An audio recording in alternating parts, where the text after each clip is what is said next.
Did you know there's a ghost town on Seneca Lake? This huge piece of prime real estate on the East Shore was once the largest hospital campus for the mentally ill in New York State. And not only New York State, but for many years, it was the largest insane asylum in the country. Let's take a tour of this eerie village where even today you can drive through it and see crumbling brick mansions, decaying buildings, shuttered dormitories, locked up outbuildings, old meeting halls, and a fenced-in prison.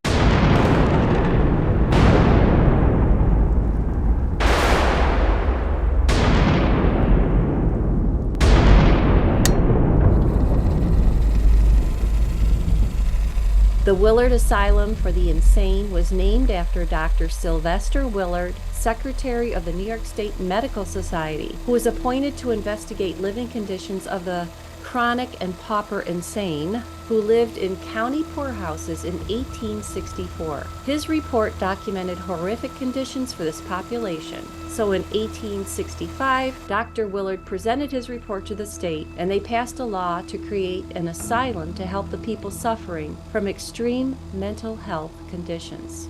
The state already owned this huge property as it was going to be an agricultural college, but these plans were interrupted by the Civil War. At that time, Abraham Lincoln was president, and he personally signed off on the proposal for this new hospital facility. And they named it Willard after Dr. Willard, who died just days before the law was passed. The Willard Asylum for the Chronic Insane, their words not mine, opened in 1869. The first patient, Mary Rote, described as demented and deformed. She arrived with her wrists in chains on October 13, 1869. Others followed, people who'd been locked up in various poorhouses in similar deplorable conditions. The philosophy of Willard was a better standard of moral care. Almost every patient's life improved dramatically once they arrived at Willard. At the time, their treatments and care was considered progressive and humane. Willard provided a protected environment that encouraged patient self-care, and if they were able to, they were assigned some form of work.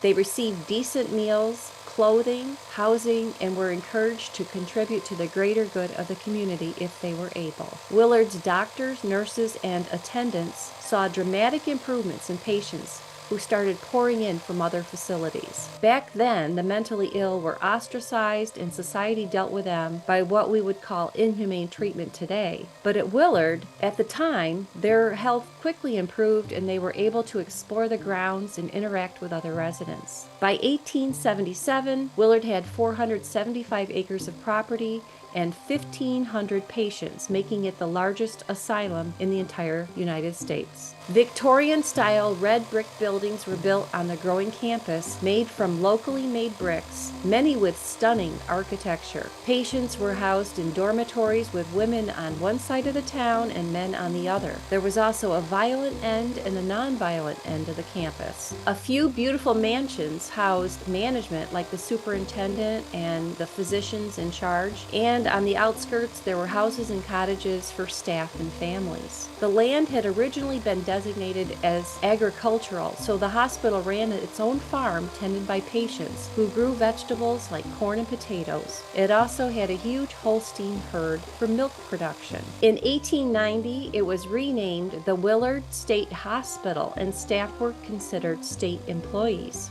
In those days, most patients and staff arrived by steamboat on Seneca Lake, landing at their own huge dock. Patients were encouraged to work on one of the production shops or the farm. A real estate survey done in 1885 reported that the Willard Asylum consisted of 929 acres of land, farm buildings, and a main building with wings on either side that could accommodate 600 patients. Soon, a railroad was built that brought goods and people in and out of Willard for many decades. They named their first railroad the Asylum, but then later renamed it Willard. Patients were encouraged to participate in various activities like bowling, dance lessons, art lessons, sewing lessons, theatrical performances, and other things. Patients were unconfined, able to walk about as they pleased, although they were unable to leave the premises. But it was still a hospital, and there were entire buildings devoted to treatments like electroshock therapy, ice baths, operating theaters, a morgue, and a crematorium. The laws at the time said that patients became became wards of the state, and sadly, some patients had few or no visitors due to the shame that was common for mental illness at that time. Although that wasn't true for everyone. There was a complex mix of personal situations,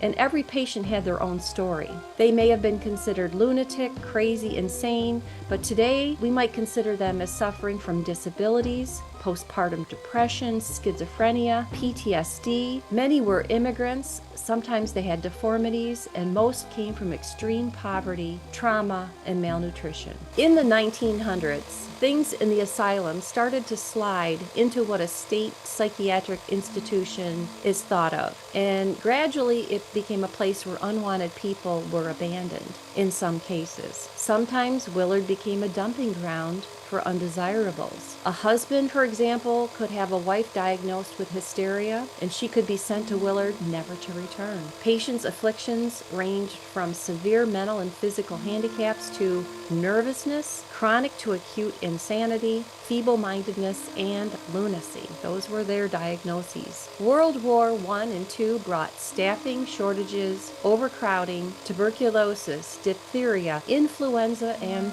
typhus. In the 1930s and 40s, various patient treatments included insulin shock treatments, electroshock, occupational therapy, musical therapy, hydrotherapy, physiotherapy, and then starting in 1955, drugs were introduced. Over the course of its history, more than 50,000 patients passed through Willard, half of whom died there. It was common for patients to live out their lives there, never leaving. And there's a 30-acre cemetery with numbers, no names, for the thousands buried there. As time went by, the state changed how it treated the mentally ill, and there were efforts to keep them out of institutions, so the population at Willard began to decline. In 1962, there were about 2,500 patients. In 1974, it was named the Willard Psychiatric Center, and then in 1977, there were fewer than 1,000 patients. By the time it closed in 1995, there were only 135 patients, and they were transferred to other facilities, and the employees were either let go or transferred to other state jobs.